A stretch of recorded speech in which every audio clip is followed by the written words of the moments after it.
Subscribe now and press the bell icon. Never miss an update.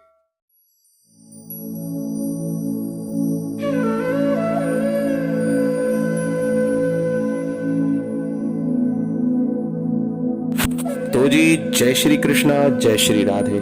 आज हम आपको एक पर्व की कथा सुनाएंगे।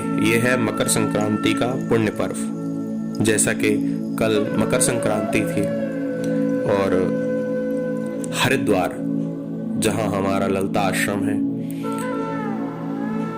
हरिद्वार के उस पुण्य क्षेत्र में महाकुंभ प्रारंभ हो चुका है।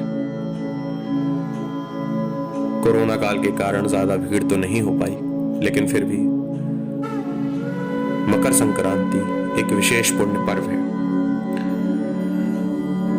तुलसी बाबा मकर संक्रांति में प्रयाग पहुंचे।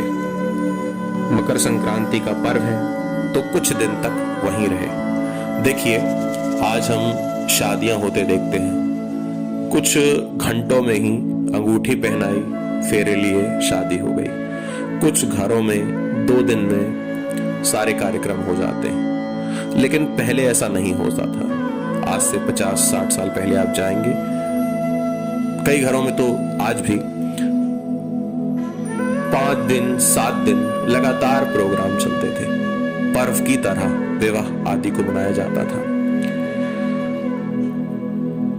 उसी प्रकार से मकर संक्रांति का मेला इलाहाबाद प्रयागराज में लगा हुआ है। बाबा तुलसी पहुंचे। बाबा तुलसी का मन वहां लग गया। श्रद्धालुओं को मकर संक्रांति के पुण्य पर्व पर प्रयागराज में गोता लगाते देख तुलसी बाबा के हृदय में भक्ति की हिलोरें उमड़ाई।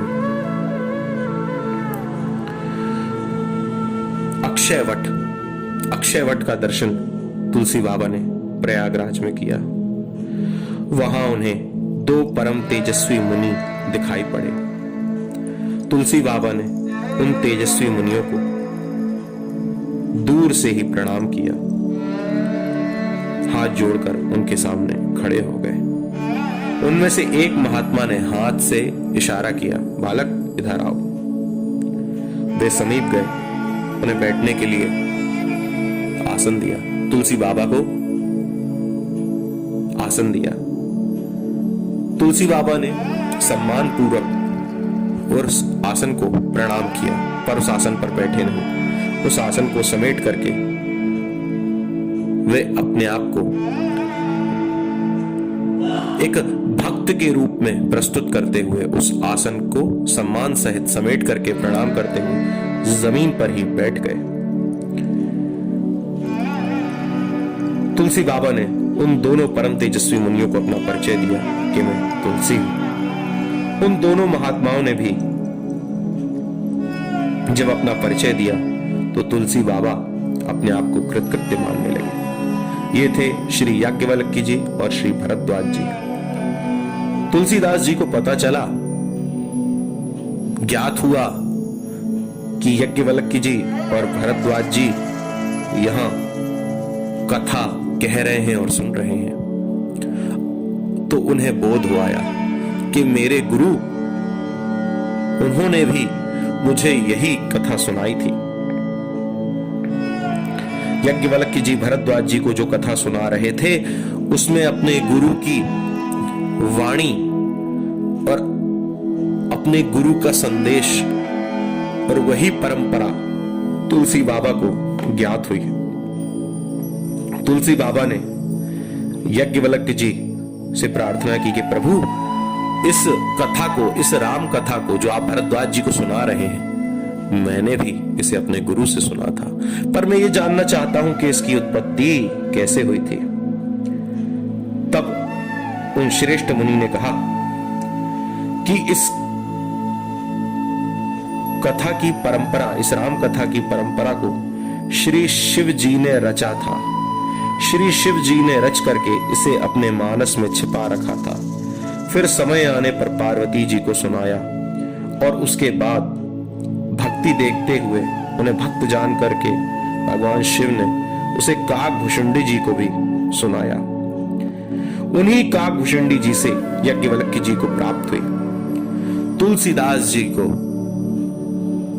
जैसे ही इस कथा की परंपरा का ज्ञान हुआ, तुलसीदास जी समझ गए कि हमारे गुरु को भी ये कथा जो प्राप्त हुई है ये शिव कथित रामचरितमानस ही है, क्योंकि दोनों ही चरित्रों में साम्य स्वाभाविक है।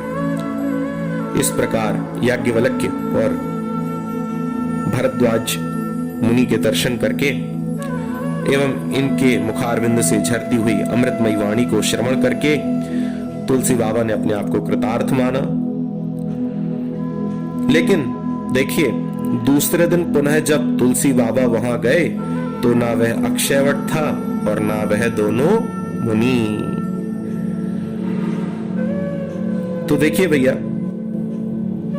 तुलसी बाबा भी मकर संक्रांति के पर्व में भक्ति के साथ प्रयागराज में गोता लगाते थे। कुंभ प्रारंभ हो गया है, पर जो भी देश और दुनिया में स्थितियां चल रही हैं, लोग एक दूसरे से कम मिल रहे हैं, तो हम अपने मन में जो ताप भरे हुए हैं, जो पाप ताप संताप काम क्रोध लोभ तृष्णा भरी हुई है, उस गंदगी को निकाल करके उस मन को निर्मल करें और उस निर्मल मन रूपी गंगा में ही गोता लगाएं और मकर संक्रांति के पर्व को श्रद्धा के साथ मनाएं। आज हम इस अंधी दौड़ में, इस दुनिया में हर प्रकार की तृष्णा, हर प्रकार के वस्तु को प्राप्त करने के लिए जिस प्यास से अतृप्त भटक रहे हैं, उसे शांति देने वाली यह राम कथा है जिसे तुलसी बाबा ने कही है। और ये तुलसी बाबा को जो अपने गुरुओं से प्राप्त हुई है, इसका मूल भगवान शिव है। और शिव क्या है? बोले शिव ही शांति का स्वरूप है। तो भैया, जो सबको शांति प्रदान करते हैं, जिस शांति को प्राप्त करने के लिए जीव तरह तरह के प्रयास कर रहा है, पर उसका मूल, उस शांति का मूल जिन शिव के दिव्य स्वरूप में है, जिस शिव के दिव्य शब्दों में है, उस शांति को प्राप्त करने के लिए आज हम मकर संक्रांति के दिन भगवान शिव को प्रणाम करें, तुलसी बाबा को प्रणाम करें और रामचरितमानस को प्रणाम करते हुए शांति की खोज के लिए ग्रंथों का सहारा लें। जिस ग्रंथ को तुलसी बाबा ने, जिस रामचरितमानस को तुलसी बाबा ने रचा है, उसकी शरण लें और उनमें जो चरित्र, उनमें जो प्रसंग और उनमें जो कथाएं कही गई हैं, उन पर विचार करके, ये मंथन करके ये निष्कर्ष प्राप्त करें कि हमारे जीवन में क्या कमियां हैं जिन्हें हम इन ग्रंथों के द्वारा प्राप्त कर सकते हैं। जीव तब तक भटकेगा जब तक वो अपने मूल को नहीं प्राप्त कर लेगा। और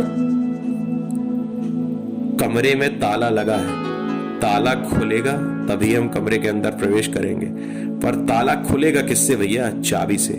तो परमात्मा रूपी ताले को अगर खोलना है, परमात्मा की दया रूपी, कृपा रूपी, आनंद रूपी, शांति रूपी प्रसाद को प्राप्त करना है, तो ग्रंथ रूपी चाबी का सहारा लेना है। इतना ही कह करके मकर संक्रांति की बधाई देते हुए आप सबको नमस्कार और प्रणाम करता हूं। जय जय श्री कृष्ण, जय जय Shri Radhe. Subscribe now and press the bell icon.